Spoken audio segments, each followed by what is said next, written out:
बाकी पॅरेंटने पण करावी असं तुम्हाला वाटतं का? हा, नक्कीच. कारण आजकाल कसं झालंय की फास्ट लाईफ झालेलं आहे. शिवाय मोबाईल आणि इंटरनेटमुळं पालक पालक संवाद खूप कमी झालेला आहे. आणि त्याच्यामुळं मग घरातलं जे आपण वातावरण म्हणतो, पूर्वी म्हणजे जे संवाद जो व्हायचा जास्त फॅमिलीमध्ये, तो आजकाल बराच कमी झालाय ना. येस, तर बरोबर आहे. मग त्याच्यासाठी जर आपल्याला कधी काही अडचण आली किंवा कधी काही सोल्युशन्स हवे असले, हम्म, तर हम्म, मग हम्म. अशा कार्यक्रमाची नक्कीच गरज आहे आणि केले पाहिजे.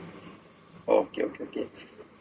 कारण बरेच पालकांना असं वाटतं की अजून या प्रोग्रामची काही गरज नाही आहे. आम्ही आमचं पॅरेंटिंग आमच्या मुलांना व्यवस्थित आम्ही सांभाळू शकतो असं बरेच पालकांना अजूनही वाटतंय. ओके. आणि त्याच्यामुळे काय होतं की मुलांची सायकोलॉजी अजूनही समजून घेतल्या जात नाहीये. ओके. हम्म.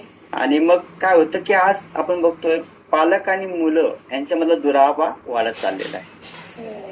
तर तुम्हाला असं वाटतं का की या प्रोग्राममुळं पालक आणि मुलं यांच्यामधील दरी ते कमी होऊ शकेल?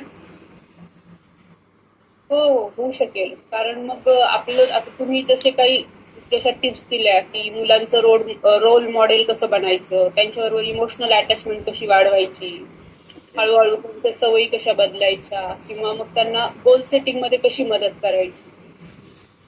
अशा बरेच प्रॉब्लेम म्हणजे बऱ्याच गोष्टी असतात की ज्या कळत नकळत आपण कधीतरी विसरून जातो की किंवा आपल्याला पण समजत नाही की मुलांना नक्की काय कशाची गरज आहे, कोणत्या मार्गदर्शनाची गरज आहे.